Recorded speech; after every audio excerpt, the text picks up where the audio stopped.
Hello guys, welcome back. So in this video, we'll be solving LeetCode bi-weekly contest 126 problem 4. ठीक है, तो चलो एक बार क्वेश्चन पढ़ते हैं. क्वेश्चन क्या कह रहा है? क्वेश्चन कह रहा है you are given an integer array nums of length n. मतलब हमारे पास एक एरे होगा जिसका साइज n है और एक पॉजिटिव इंटीजर होगा k. ठीक है, कोई दिक्कत नहीं है. एक एरे है और एक इंटीजर k है. ठीक है, द पावर ऑफ एन. हाँ, और यहाँ पे इसने एक चीज डिफाइन करा है कि पावर ऑफ एन एरे, कि अगर कोई भी एक एरे गिवन है हमारे पास तो उसका पावर क्या होता है. उसका पावर ये बोल रहा है कि नंबर ऑफ सब sequence with their sum equal to के. ठीक है, सबसे पहले तो ये समझते हैं कि सब सीक्वेंस क्या होता है. सब सीक्वेंस क्या होता है कि अगर कोई भी एक एरे दिया हुआ है हमारे पास, लेट्स से 1 2 3 4 7 10 समथिंग कुछ भी. ठीक है, तो अगर हम कुछ एलिमेंट पिक करते हैं सच दैट कि ऑर्डर मेंटेन्ड हो, मतलब कि इसको पिक कर लिया, इसके बाद लेट्स से 3 को पिक कर लिया, इसके बाद लेट्स से 4 को पिक कर लिया. ठीक है, जरूरी नहीं है कि हम किसी को भी पिक कर सकते हैं. ठीक है, बीच में चाहे जिसको भी स्किप कर सकते हैं. कहता है कि ऑर्डर मेंटेन करो, तो जैसे हमने 1 पिक करा, 1 के बाद हम 3 को पिक करेंगे या 4 को पिक करेंगे, ऐसा करते जाएंगे. ठीक है, ऑर्डर चेंज नहीं हो सकता. तो जिसका सब सीक्वेंस बनेगा वो कुछ ऐसा बनेगा 1 3 4 एंड 10. लेट्स से अगर हमने ऐसे चूज करा है, कभी ये ऑर्डर चेंज नहीं होगा. 3 1 ऐसा कुछ नहीं हो सकता. ठीक है, तो आई होप कि सब सीक्वेंस क्लियर होगा. ठीक है, अब चलो, अब सब सीक्वेंस हो गया. तो अब बोला इसने कि power of an array is the defined as the number of सब sequence with their sum equal to के. ठीक है, तो कोई भी एक हमारे पास एरे दे दिया, लेट्स से कि 1 2 3. ठीक है, अब इसने बोला कि कोई भी एक एरे है हमारे पास. ठीक है, कोई भी एक एरे गिवन है हमारे पास और इसके लिए एक के दे दिया और के इसका हो गया 3. अब इस पर्टिकुलर एरे का पावर क्या होगा, इस पर्टिकुलर एरे का पावर क्या होगा, तो हमें देखना होगा कि इसके जो सब सीक्वेंसेस हैं. ठीक है, अब इसके सब सीक्वेंसेस क्या बन सकते हैं. एक तो मान लो कि एक बस तुम 1 ले लो. ठीक है, एक तुम चाहो तो 1 2 ले लो. ठीक है, एक चाहो तो 1 2 3 ले लो. ठीक है, या तो अब देखो 1 के आई गेस सारे पॉसिबल. हाँ, एक रह गया 1 और 3. ठीक है, एक 1 और 3 भी ले लो. ठीक है, ये हो गया 1 के सारे आई गेस. देखो 1 2 हो गया, 1 के बिना 2 हो गया, 1 2 3 हो गया और 1 3 भी हो गया. ठीक है, सिमिलरली अब क्या होगा, एक 2 3 होगा. सॉरी, एक पहले 2 भी अकेला हो गया ना. एक 2 3 और एक 2 हो गया. ठीक है, और अब 3 के लिए बस एक 3 होगा. ठीक है, तो ध्यान से देखो, ये सारे सब सीक्वेंस हो गए हमारे पास. अब देखो, अब जैसे कि केस ने 3 दिया था, तो इस एरे का पावर क्या होगा कि इसके कितने सब सीक्वेंस है, इसका सम 3 हो रहा है. तो इसका सम 1 है तो ये नहीं होगा. इसका सम 3 है, हाँ 3 है, एक ये हो गया. इसका सम 3 से ग्रेटर है तो ये नहीं होगा. इसका सम 4 हो रहा है, ये भी नहीं होगा. इसका सम 3 है, हाँ 3 होगा. इसका सम 3 है, नहीं ये भी नहीं होगा. इसका सम 3 है, नहीं. ठीक है, तो हमारे पास कैसे आए, इसके दो सब सीक्वेंस आए जिसका सम 3 हो सकता है. ठीक है ना. तो इस पर्टिकुलर एरे के लिए पावर कितना हो गया 2. क्यों, क्योंकि दो सब सीक्वेंस थे जिसका सम 3 हो सकता है. सम मतलब कि वो सब सीक्वेंस के सारे एलिमेंट्स का सम. ठीक है, आई होप कि पावर की डेफिनेशन क्लियर होगी यहाँ पे. ठीक है, तो अब एक बार पावर का डेफिनेशन क्लियर हो गया कि पावर का डेफिनेशन क्या था, कि कोई भी एक एरे दिया हुआ होगा तो उसमें कितने ऐसे सब सीक्वेंस बन सकते हैं जिसमें उस सब सीक्वेंस के सारे एलिमेंट्स का सम इक्वल टू के हो. ठीक है, ये था पावर. अब देखो, अब क्वेश्चन क्या कह रहा है, क्वेश्चन कह रहा है कि return the sum of power of all sub sequence of nums. ध्यान से देखना एक बार क्या बोला इसने, return the sum of power of all sub sequence of nums. तो देखो, अभी जो हमने बात करा था वो हमने एक एरे के लिए बात करा. ठीक है ना, ये हमने एक एरे के लिए बात करा. अब क्वेश्चन क्या कह रहा है कि कोई भी एक हमें एक एरे दे दिया. ठीक है, जो भी एक एरे दे दिया उसके जितने भी सब सीक्वेंस होंगे. ठीक है, लेट्स से कि जैसे कि ये एक 1 2 एक सब सीक्वेंस बना. ठीक है ना, तो इसका इंडिविजुअली पावर क्या होगा. तो अगर इसका इंडिविजुअली पावर का बात करें हम लोग तो क्या ही हो जाएगा कि देखो 1 और 2. तो 1 और 2 के कितने सब सीक्वेंस बनेंगे, एक 1 अकेला. ठीक है, एक 1 के साथ 2, सॉरी, और एक सिंपली 2. तो इसका पावर क्या हो गया, एक ही एरे है और एक ही सब सीक्वेंस है जिसका सम इक्वल टू 3 होगा. हम के 3 मान के चल रहे हैं. तो इस पर्टिकुलर सब सीक्वेंस के लिए क्या हो गया, पावर 1 हो गया. ठीक है, सिमिलरली लेट्स से कि कोई और सब सीक्वेंस पिक करते हैं. ठीक है, अगर हमने इस वाले सब सीक्वेंस को पिक कर लिया 1 2 3 वाले के लिए. ठीक है, तो अगर 1 2 3 वाले को हम सब सीक्वेंस को पिक करेंगे तो हमें पता है कि इसके कितने वो होंगे पावर, क्योंकि हमने ये सेम एरे हमने पहले भी डिफाइन करा था ना. तो हमें पता है कि इसका पावर 2 होगा. ठीक है, तो नाउ अब जितने भी सब सीक्वेंस बनेंगे सबके पावर का सम हमें बताना है. ठीक है, कि हमने जो भी एक गिवन एरे ले लिया 1 2 3. ठीक है। तो सबसे पहले एक बार मैं वापस से लिख दे रहा हूँ, क्वेश्चन क्या कह रहा है कि लेट्स से कि हमारे पास एक एरे दे दिया 1 2 3। तो सबसे पहले हमें क्या करना है कि इसके जितने भी सब सीक्वेंस होंगे हमें वो निकालने हैं। ठीक है। तो सैंपल के लिए चलो लिख लेते हैं कि सबसे पहले 1 हो गया, 2 हो गया और 3 हो गया। फिर एक हो गया 1 हो गया, 2 हो गया। ठीक है। अब सिंपल क्या हो गया, 1 हो गया, 2 छोड़ दिए, 3 रख दिए, फिर 1 हो गया। ठीक है। तो अगर तुम देखोगे तो 1 के साथ क्या ही है, 2 है भी और नहीं भी है। ठीक है। मतलब जितने भी सब सीक्वेंस होने चाहिए थे 1 के साथ बन गए क्या हमारे। ये देखो जरा, 1 2 3 हो गए, 1 के साथ 2 हो गया, अगर 2 नहीं होगा तो भी उसके सारे पॉसिबिलिटीज। ठीक है, 1 के लिए बन गए। सिमिलरली इसके और सब सीक्वेंस निकालने चाहेंगे हम तो क्या बनेगा, अगर 2 को देखेंगे तो एक बनेगा 2 3 और एक सिंपली बनेगा 2। ठीक है, सब सीक्वेंस क्योंकि इसके बाद के एलिमेंट्स ले सकते हैं ना आप। फिर सिमिलरली अगर 3 के लिए देखेंगे तो एक और सब सीक्वेंस क्या बन गया, बस 3। ठीक है। तो टोटल सब सीक्वेंस जितने भी बने हैं, अब इस पर्टिकुलर सब सीक्वेंस का पावर क्या होगा। तो इस सब सीक्वेंस का पावर हमें पता है कि अगर k इज इक्वल टू 3 हम कंसिडर करते हैं तो इस सब सीक्वेंस का पावर कितना होगा, ये आ जाएगा 2। ठीक है, ये हमने पहले भी देख रखा है। अब इस सब सीक्वेंस का पता है हमें कि एक ही पॉसिबिलिटी है, जब 1 और 2 दोनों ले लेंगे तो ही वो सम इक्वल टू 3 होगा। तो इसका पावर क्या हो गया, 1। इसमें जब हम बस इसको अकेले ले रहे होंगे तो उस सब सीक्वेंस का पावर कितना आ रहा होगा, 1। मतलब उसी सब सीक्वेंस का सम 3 आ रहा होगा तो इसका भी पावर कितना हो गया, 1। इसका पावर कितना हो गया, 0। इसका पावर कितना हो जाएगा, 1, क्योंकि वही सेम एक सब सीक्वेंस बनेगा जिसमें बस केवल 3 रहेगा। ठीक है। सिमिलरली बस 2 वाले का सब सीक्वेंस का पावर, मतलब ये जो सब सीक्वेंस बनेगा इसका पावर कितना होगा, 0। इसका पावर कितना हो जाएगा, 1। तो अगर टोटल पावर का सम देखेंगे तो हम कितना हो गया, 2 + 1 + 1 4 5 और 6। ठीक है। तो टोटल 6 हो गया इसका पावर, यही हमें रिटर्न करना है। तो एक बार एग्जांपल तुम देखोगे तो एग्जांपल में भी क्या करा है, सबसे पहले नम्स ऑफ ये जो एरे दिया हुआ हमें इसके सारे सब सीक्वेंस निकाल लिए। ठीक है। तो जितने भी सब सीक्वेंस थे उसका पावर निकाल रहा है इंडिविजुअली, कि इस सब सीक्वेंस का क्या होगा कि पावर 2 हो गया, इस सब सीक्वेंस का पावर 1 हो गया, 1 हो गया, 1 हो गया, 1 हो गया। ठीक है, बाकी इसने ओमिट कर दिया जिसका पावर 0 आ रहा था। ठीक है। तो 5 ही सब सीक्वेंस थे जिसका पावर नॉन जीरो था, तो ये उसने बता दिया। यही अगर आप देखोगे तो हमारे में भी वैसा ही हुआ है कि 1 2 3 का 2 है, बाकी 1 1 और फिर 0 0, जो तो उसने 0 0 वाले ओमिट कर दिए हैं। ठीक है। तो अब देखो हमें इसका सम बताना है कि सबके इंडिविजुअल पावर्स का सम। ठीक है। तो क्वेश्चन देख के बहुत मुश्किल लगता है, पर क्वेश्चन है बहुत ज्यादा इजी, मतलब इतना ज्यादा इजी कि आप समझ सोच भी नहीं सकते। ये एकदम बेसिक सा प्रॉब्लम है जो हमने पढ़ा हुआ है पहले से, number of ways to make a sum, that's it.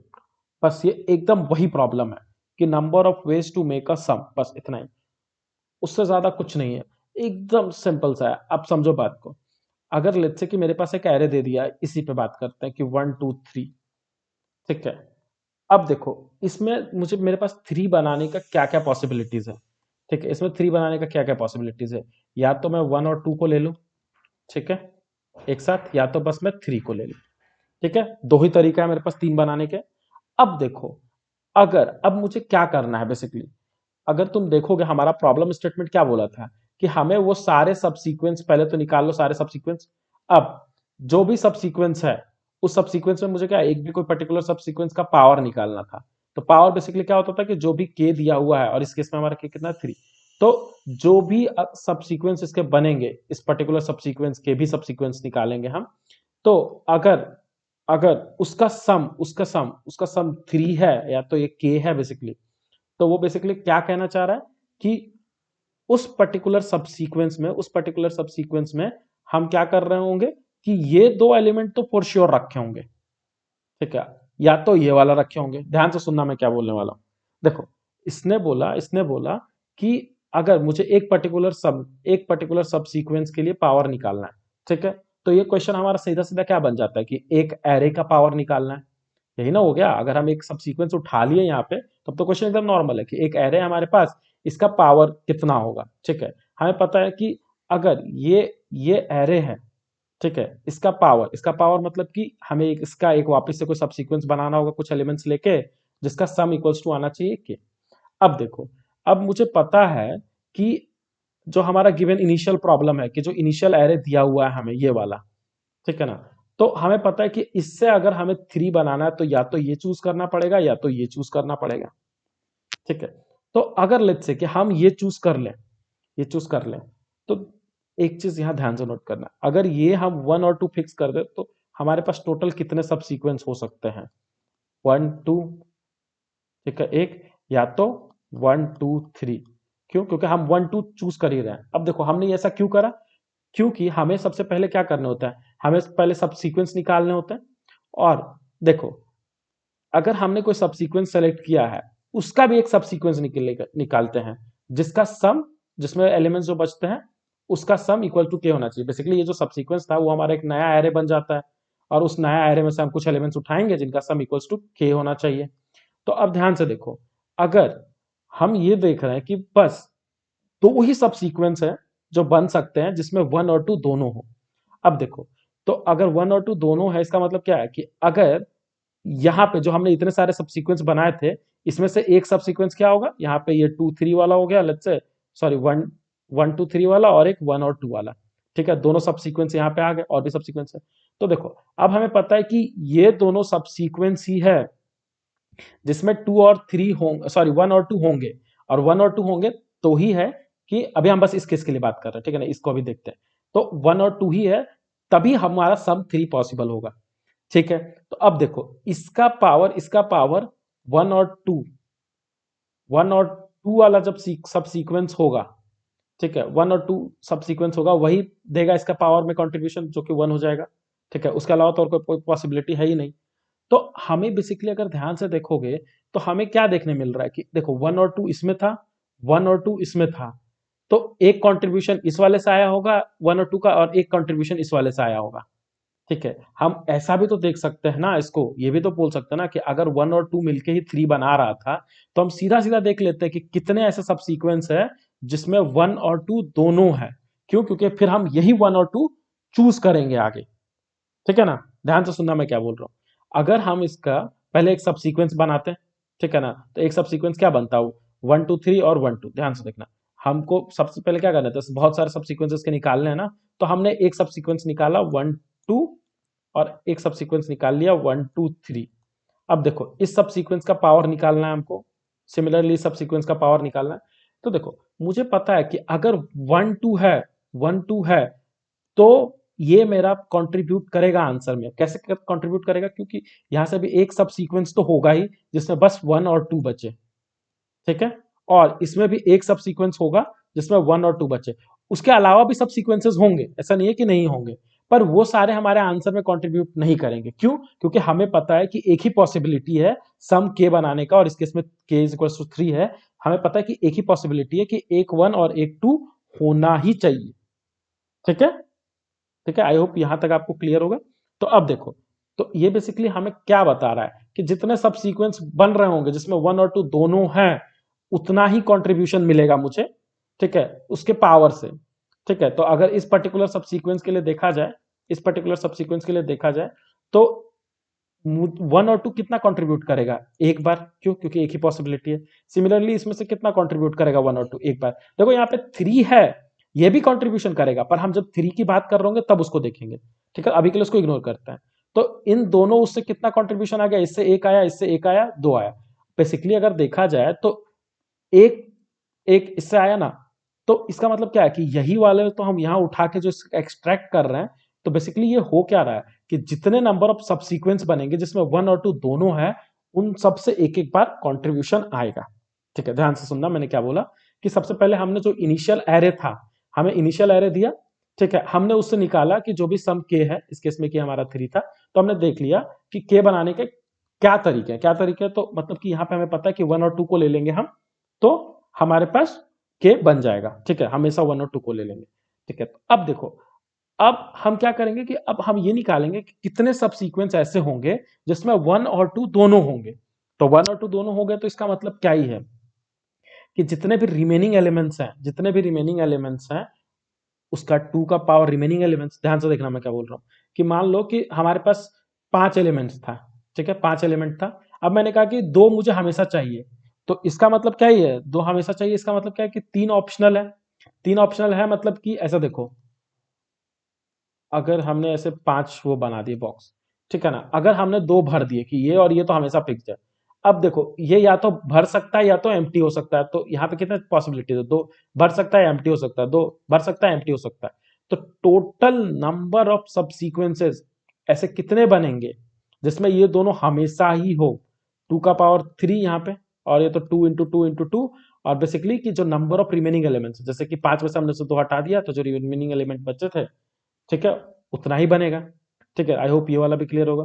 तो उस केस में जो ये दो एलिमेंट्स लिए थे वो कितनी बार आंसर में कंट्रीब्यूट कर पाएंगे, क्योंकि हमें पता है कि तभी ये पावर में काउंट होगा जब हम एग्जैक्टली 1 और 2 को ही पिक करेंगे। तो जितने भी सब सीक्वेंस बनेंगे उनके सब सीक्वेंसेस में, क्योंकि हमें वही करना है ना कि पहले गिवन एरे का एक सब सीक्वेंस निकालना है, फिर उसका पावर निकालना है। तो पावर हम कैसे निकालते थे कि जो भी एक एरे है उसके सब सीक्वेंस निकालते थे, तो मतलब बेसिकली गिवन एरे के सब सीक्वेंस का सब सीक्वेंसेस निकालेंगे।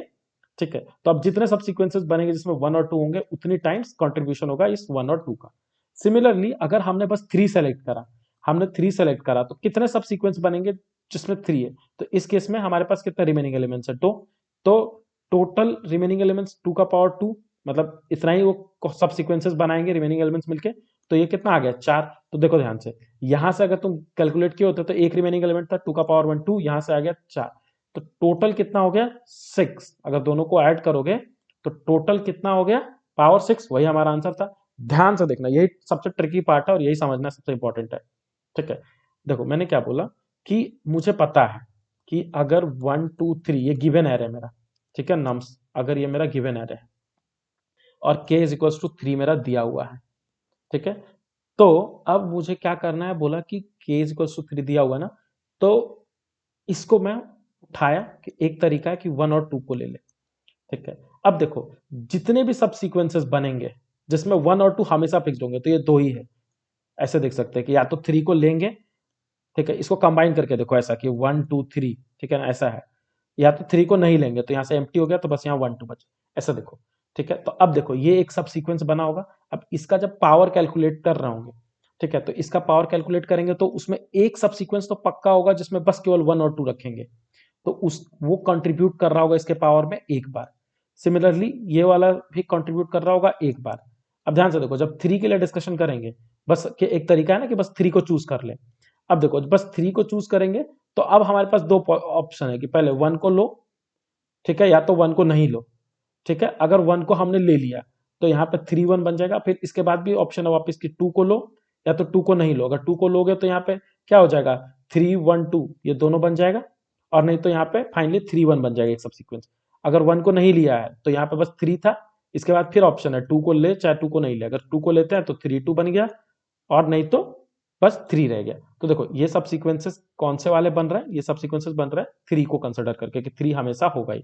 तो वापस यहां से देखो, वापस यहां से अगर हम देखें 1 2 3 यहां से वापस बन गया, पर इस केस में हम 1 2 को नहीं कंसिडर कर रहे हैं, इस केस में हम उल्टा 3 को कंसिडर कर रहे हैं।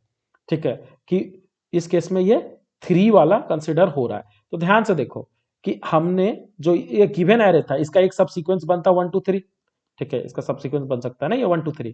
अब देखो इसको हमने एक बार काउंट कर लिया, जबकि 1 2 इसको कंट्रीब्यूट कर रहा था तो इसको एक बार यहाँ काउंट कर लिया, जब इसका 3 का कंट्रीब्यूशन था तो इसको यहाँ काउंट कर लिया। तो ओवरऑल इस पर्टिकुलर सब सीक्वेंस के जहां भी कॉन्ट्रीब्यूशन हो रहा है हम वो काउंट कर ही ले रहे हैं।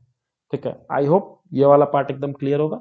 ठीक है, तो अब इसके अलावा बहुत सिंपल सा डीपी सा सॉल्यूशन है कि अब हमेशा देखो, अब हमेशा मुझे क्या करना है, देखो अगर कोई भी एक सवेरे में उठा रहा हूं, ठीक है, तो मुझे हमेशा क्या क्या चीजें इंपॉर्टेंट है और आंसर निकालने के लिए, कि अगर कोई भी मैं बोल रहा हूं कि मेरे पास टोटल 7 नंबर है लेट्स से, ठीक है 7 नंबर है और कोई भी एक गिवन के है, ठीक है, तो एक तरीका है कि मैं एक 3 नंबर का कोई सा भी उठा लूं पेयर, ठीक है, इट डजेंट मैटर कि कौन सा नंबर मैं उठा रहा हूं।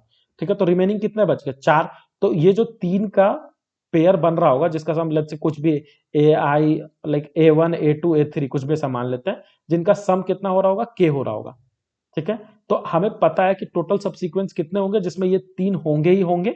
वो जो रिमेनिंग एलिमेंट्स है, जो रिमेनिंग एलिमेंट्स कितना होगा 7 - 3 4, तो वो हो जाएंगे 2 का पावर 4। लेट्स से कि एक और तरीका था जिसमें कोई दो एलिमेंट मिलके बना रहे थे, तो यहां से कितने ऐसे सब सीक्वेंस होंगे जिसमें ये दो एलिमेंट्स हमेशा प्रेजेंट होंगे, वो हो जाएंगे 7 - 2 दैट इज 5, तो 2 का पावर 5। ठीक है, तो हम लोग अगर टोटल पावर अगर मुझे इसका बताता और इसके अलावा कोई तरीका नहीं था बनाने का, तो हमें क्या समझ आया कि हमें जब टोटल पावर निकालना होगा तो हम सीधा ये वाला सम प्लस ये वाला सम कर देंगे तो हो जाएगा। तो यहाँ से 16 आ गया, यहाँ से 32 आ गया, तो टोटल 48 हो गया। ठीक है, अब ये हुआ कि ये हम कैसे निकालेंगे कि वो कितने नंबर्स मिलके वो सम हो रहे कि नहीं। बेसिक स्टैंडर्ड डीपी प्रॉब्लम, कुछ नहीं करेंगे। हमारे पास एक एरे दिया हुआ है ना, ठीक है, हमें कोई भी एक एरे दिया हुआ है, ठीक है, 0 1 2 3 4 5 6 7 कुछ भी। हम हमेशा जीरो पोजीशन से स्टार्ट करेंगे, ठीक है, कि जीरो पोजीशन पे हैं हम। अब देखो जीरो पोजीशन पे मेरे पास दो ऑप्शन है। एक, या तो जो भी एलिमेंट है यहाँ पे, एक, हाँ देखो हम तीन वेरिएबल रखेंगे, तीन वेरिएबल रखेंगे। क्या क्या? एक पोजीशन, करंट आई कि किस इंडेक्स पे है। एक करंट नंबर ऑफ एलिमेंट्स कि कितने एलिमेंट्स हो गए हैं और कितना सम मुझे चाहिए। ठीक है, तो अब देखो, अब कोई भी एक पोजीशन आई पे है तो मेरे पास दो चॉइसेस होंगे, या तो मैं उस एलिमेंट को ले लूं या तो नहीं ले लूं। अगर मैं उस एलिमेंट को लेता हूं तो मेरा डीपी कैसा बन रहा होगा, कुछ ऐसा, या रिकर्सिव स्टेट कैसा बनेगा कि i+1, क्योंकि इससे नेक्स्ट स्टेटमेंट उस पर तो जाएंगे ही। ठीक है, अब देखो, अगर मैं उसको ले लिया हूं तो मुझे ये जो करंट एलिमेंट काउंट है सी, उसको एक बार इंक्रीज करना पड़ेगा, और के माइनस जो भी उस एलिमेंट का वैल्यू था नम्स ऑफ आई कर दूंगा। ठीक है, या तो अगर मैं ऐसा नहीं करा होता तो दूसरा तरीका क्या था कि इस एलिमेंट को छोड़ देता हूं। इस एलिमेंट को छोड़ दूंगा तो क्या हो जाएगा, i+1 इटरेटिव आगे तो बढ़ेंगे ही, पर ये काउंट और ये दोनों चीजें नहीं चेंज होंगी। ठीक है, तो अब जैसे हम फाइनली पहुंच जाएंगे कहां पे, इस नम्स एरे के एंड पे, जब यहां पे पहुंच जाएंगे तो हम वहां पे चेक कर लेंगे कि क्या अगर हमारा सम, अगर के हमारा जीरो होगा, जीरो क्यों, क्योंकि हम यहाँ पे सब्ट्रैक्ट करते जा रहे हैं ना, के जीरो है और अगर आई इक्वल्स टू एन हो गया कि हम एकदम एंड पे पहुंच चुके हैं, अब के मेरा जीरो है। अब देखो, तो इस सिनेरियो में क्या होगा कि हम देखेंगे कि हमने कितना एलिमेंट यूज किया है, कितना एलिमेंट कितना यूज किया, वो कौन सा वेरिएबल था, ये सी वाला, तो हमारे पास सी होगा। तो रिमेनिंग एलिमेंट्स कितना हो जाएगा, नम्स डॉट साइज माइनस सी। ठीक है ना, रिमेनिंग एलिमेंट्स हो गया नम्स डॉट साइज माइनस सी। तो अब इस पर्टिकुलर जो हमने ये सी एलिमेंट्स लिए होंगे, इनका कंट्रीब्यूशन आंसर में कितना आ जाएगा, कुछ नहीं, ये जो रिमेनिंग एलिमेंट्स था आर कह लो कि नम्स माइनस सी, नम्स डॉट साइज माइनस सी था, तो ये 2 का पावर हो जाएगा आर, और हम यही रिटर्न कर देंगे। ठीक है, अब एक सबसे इंपॉर्टेंट चीज, अब ऐसा समझो कि मेरे पास एक एरे था कुछ ऐसा 1 2 2। ठीक है, अब देखो, एक बार मैं पहली बार जब स्टेट में गया तो मैंने क्या किया, पहले ये दोनों एलिमेंट को ले लूं। अगर मैं ये दोनों एलिमेंट को ले लूं तो भी मेरा सम 3 आएगा, और लेट्स से कि मैं इस पोजीशन पे पहुंचा हूं या इस पोजीशन पे पहुंचा हूं, ठीक है ना, इस पोजीशन पे हूं मैं। ठीक है, तो इस पोजीशन को नंबर भी देते हैं 0 1 2 3। ठीक है, तो मैं थर्ड पोजीशन पे हूं। ठीक है, और लेट से कि सम मेरा जो भी के था उसका -3 हो जाएगा, तो यहाँ पे के -3 रख देते हैं। ठीक है, थर्ड पोजीशन पे, और सॉरी यहाँ पे काउंट भी लिखना पड़ेगा ना बीच में, हाँ ठीक है। तो इस स्टेट पे मैं रहूंगा जब मैं इस दोनों को लेके और यहाँ पे पहुंचा हूं। ठीक है, एक पॉसिबिलिटी क्या थी कि इस 2 को ना लेके इस 2 को ले, तो उस केस में क्या होता है कि जो मेरा पोजीशन रहता वो 2 ही रहता, और ये वाला 2 के कारण से नंबर ऑफ एलिमेंट 2 ही होते, क्यों, क्योंकि हमने इस पर इसको टच कर दिया और सम वापस के-3। तो देखो, इन दोनों स्टेट में कोई फर्क पड़ रहा है क्या, कोई फर्क नहीं पड़ रहा है, हम इस 2 को ले चाहे इस 2 को ले, हमें कोई मतलब नहीं होगा। अगर हम इस स्टेट पे पहुंच रहे हैं तो अगर एक बार हमने कैलकुलेट करके रखा हुआ है तो हमें वापस से कैलकुलेट करने की जरूरत नहीं पड़ेगी। ठीक है, और बाकी तो नॉर्मल डीपी का ऑप्टिमाइजेशन होगा जो चलेगा ही। ठीक है, एक बार कोड देखते हैं, कोड से और ज्यादा क्लियर होते जाएगी। हाँ, इसमें एक और चीज था कि इसमें मॉड्यूलस लेना है, तो मॉड्यूलस तो कोई टेंशन है ही नहीं, हमने मॉड के लिए अलग से डिफाइन कर दिया। हाँ, अब एक और चीज कि जब हम ये 2 की पावर कैलकुलेट कर रहे हैं, अब देखो 2 की पावर बार बार कैलकुलेट करते रहोगे, काफी ज्यादा टाइम वेस्ट होगा। तो इसके लिए क्या कर सकते हैं, हम प्री कंप्यूट करके रख सकते हैं। अब देखो, कंस्ट्रेंट दिया हुआ है कि 100 तक ही जाएगा एन, तो मैक्सिमम पावर हमें 2 का पावर 100 तक ही चाहिए होगा। तो इसलिए मैंने एक एल एल पावर 2 बना लिया, और इसको इसको हमने इनिशियलाइज कर दिया। यहाँ देखोगे तो साथ में मॉड्यूलस ऑपरेशन भी करना था, तो हमने मॉड्यूलस का भी ऑपरेशन कर दिया। ठीक है, तो इससे हम डायरेक्टली पावर ऑफ आई जो भी निकालना होगा हम वो सीधा सीधा पास करेंगे, वो वैल्यू आ जाएगी। ठीक है, और देखो जैसा कि हमने सॉल्यूशन में डिस्कस किया, सबसे पहले क्या किया हमने, इंडेक्स पास कर दिया, नंबर ऑफ एलिमेंट्स पास कर दिया, और सम रिमेनिंग पास कर दिया। ठीक है, अब देखो, इस कंडीशन को एक सेकंड के लिए रहने दो, पहले इसको देख लेते हैं कि अगर यहाँ पे मैं एलिमेंट ले रहा हूँ, तो देखो करंट इंडेक्स है तो आई हमेशा बढ़ूंगा, अगर एलिमेंट ले रहा हूँ तो काउंट बढ़ा दूंगा नंबर ऑफ करंट एलिमेंट्स का, और करंट के में से वो सम को घटा दूंगा। ठीक है, और नहीं तो ये बढ़ा दूंगा आई को, और सी और के को एज इट इज छोड़ दूंगा। ठीक है, फाइनली ऐसा करते करते अगर हम एंड पे पहुंच गए, एरे के एंड पे, एरे पे पहुंच गए, तो इसका मतलब क्या हुआ, इसका मतलब ये हुआ कि अब हमें पता होगा हमें जितने एलिमेंट्स लेने थे हमने ले लिए इस एलिमेंट से। ठीक है। अगर के जीरो है, इसका मतलब क्या है कि हाँ वो पर्टिकुलर सब सीक्वेंस होगा जिसका सम इक्वल्स टू के हो जाएगा। वही हो रहा था क्योंकि हम वही सब्ट्रैक्ट कर रहे हैं ना बार बार। ठीक है। अब देखो अगर ऐसा है तो जितने भी एलिमेंट्स बचे होंगे उतने ही बार वो कंट्रीब्यूट कर सकता है, मतलब उसका टू टू द पावर उतना elements two to the power r. तो वही देखो हमने two to the power r return कर दिया। अगर बीच में कहीं के लेस देन जीरो हो गया तो हमने रिटर्न कर दिया जीरो। क्यों? क्योंकि वो हो ही नहीं सकता है अब। ठीक है ना। नेगेटिव में जाने का मतलब क्या है कि उसका सम ग्रेटर देन के हो रहा था। ठीक है। और फाइनली हमने इसी को मेमोराइज कर दिया कि भाई ठीक है, अगर सेम स्टेट हमें वापस से देखने मिल गया तो हम सीधा रिटर्न कर देंगे, हमें कैलकुलेट करने की जरूरत नहीं है। ठीक है। एक बार सबमिट करके देखते हैं। ठीक है। तो ये एक्सेप्टेड सॉल्यूशन है। आई होप आपको ये चीज समझ आई होगी, बट किसी को कोई भी डाउट है कमेंट सेक्शन में जरूर पूछना। ठीक है। चलो गाइस देखते हैं, मिलते हैं अगले वीडियो में। Bye bye.